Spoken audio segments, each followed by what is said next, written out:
It's Dave Lane, captain of 5 English 50s, and today he's going to show you some of the rigs he uses to catch all these monsters. I know Dave's motto is keep it simple, so the rigs he uses, there's nothing extravagant or technically difficult about them, they just work. So what are you going to show us first then, Dave? As you say, nice simple rigs, that's the way I do things. I'm going to start off with a fluorocarbon rig, simple bottom bait rig, probably one of my favourite rigs at the moment. Catch a lot of fish on it, dead simple, very, very effective. Excellent. So what do you like about the fluorocarbon then? Good thing about fluorocarbon is how invisible it is underwater. Yeah, just disappears, doesn't it? Yeah, I mean, you lay a fluorocarbon rig in the margins next to all your other Fandango rigs, you know, and all you can see of the fluorocarbon rig is the bait, and occasionally a little tiny bit of the hook maybe. That's about it. That's you know, hook link disappears. Major edge, isn't it? Really? Yes, absolutely. Especially in clear water. Yeah. So you just take a bit of the soft ghost. I do prefer the soft fluorocarbon for all my fluorocarbon rigs. Yeah. And what I'll do with this is heat it with friction. Yeah. Just run it through your hand a couple of times. Just puts a bit of friction in, and that just straightens. Yeah. Straightens it right out, makes it nice and limp. Some people do it across their knees. I do it, yeah. Steam, but yeah, across the knees the same, but you wouldn't be able to see that because it's under the tail. So I adapted it for camera. And then size 7, well, it only depends on the bait you use, but I find that size of stiff rig is perfect with sort of standard 14, 15, 16 mil boilie. Yeah. It's important that, isn't it? Balancing the size. Yeah, definitely. Yeah, without a doubt. Pop him through there from the front. Quick loop in the end.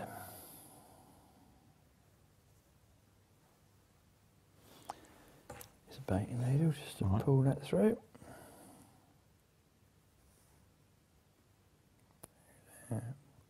Grab the end, gate shuts as you put it through. All sorts of uses these needles. Yeah. Trim that off.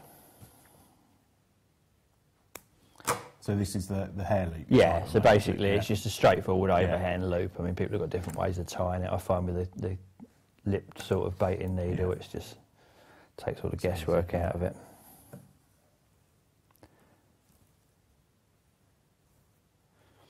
Now, as far as length of hair is concerned, personally I always like to have a separation between the hook and the bait. So I usually tend to tie mine so that you've got at least sort of 5 mil between the top of the bait and the bottom of the hook, rather than straight off the back of the hook. And I find that helps with ejection, because then on ejection that can move away from the hook and leave the hook in the mouth. Whereas if you tie it tight to the back, it's taking the hook out. Bend first. I prefer, really long hairs. Yeah. I find that, that does more to hook the fish than the actual lead does. Definitely, on some waters, if they're tricky waters, especially silty waters, I find like really long hairs work really well. But just as a standard approach, sort of, if I was going on a water that I hadn't fished before, I'd start with this, and then if I find a problem, sort of overcome it as I go. Right, This is a straightforward no-knock. It's important to push the line away first so you can see which way the eye's formed.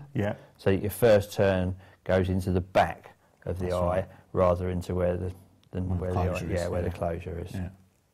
It's just so you're pulling onto smooth metal rather than into that little closure. Just put him down there about 6 times. Right. Back through the front. Just a standard no-knot.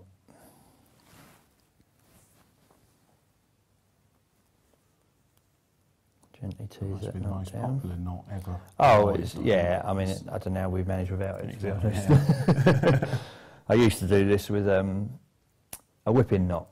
But I did find on testing it that the whipping knot can strangle the main line.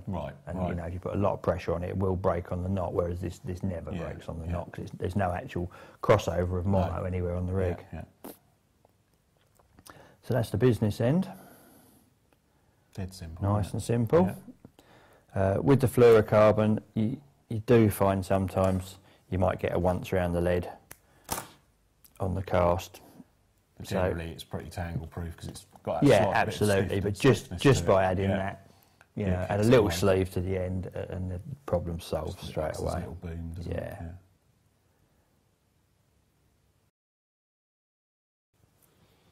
Refuse to wear glasses even though I need them. So it's just a little string-on sleeve. Yeah. Right.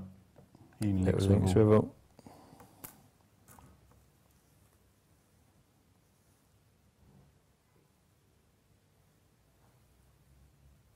And would you prefer to use this rig with a sort of lead clip setup, or yeah, that's what you use? I mean, I use a lead clip setup for most fishing. I'm not a. I do use helicopter rigs, but not that often, to be honest. I do prefer a lead release clip.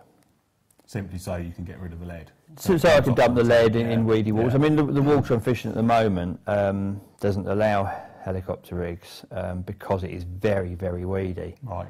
And they do like you to dump the lead, you know, as often as possible. And the good thing is you can adjust, obviously, how tight you have the lead release clip. Exactly, yeah. I just tie this with a blood knot, but a tucked blood knot. Yeah. I find it will slide without the tuck on the end. A little bit of gob on there. Just get that down and then just tease that last bit of the knot down. Pull that up tight. Sharp hooks. Yeah, they aren't. Trim off a little tag end.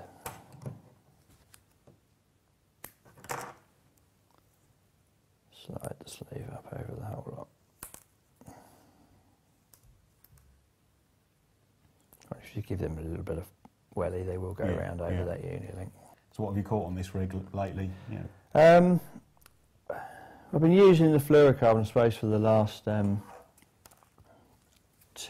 years, quite exclusively. And I've had most of my fish on bottom baits on this rig. I've had a lot of good 30s.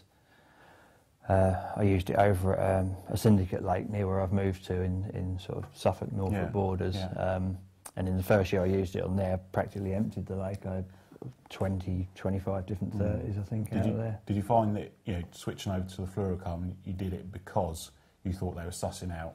I originally did it. I'd found some fish in the shallows, and I'd put my normal rig to them. It was just like this with a strip back coated braid. And I was actually stalking the fish, and I watched them, I think it was 6 or 7 times, come down to the hook bait and either shy off of it or test it and drop it. And I just got the impression, because it was very clear water, that they were sussing it. And I put one of these down there on the same spot and nailed a fish straight away. Just came in, took it, didn't see the link. Confidence. And I thought, well, that's happening out there on the bottom as well. So, definitely. You know, it just, the least the carp can see your rig, the better it's going to go. And I usually fish this, like I say, with a normal bottom bait and one bit of plastic comb.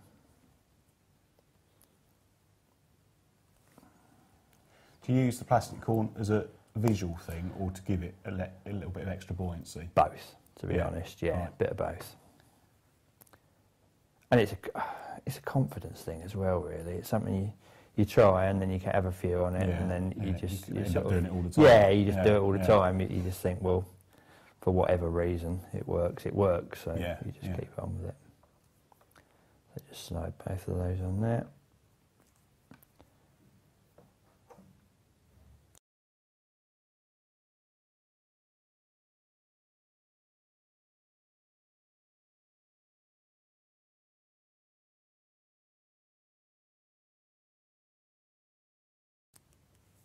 Pop a hair stop through the end.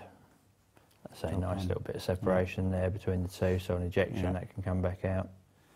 Basically, that's the rig. Nice little rig then, isn't it? Yeah.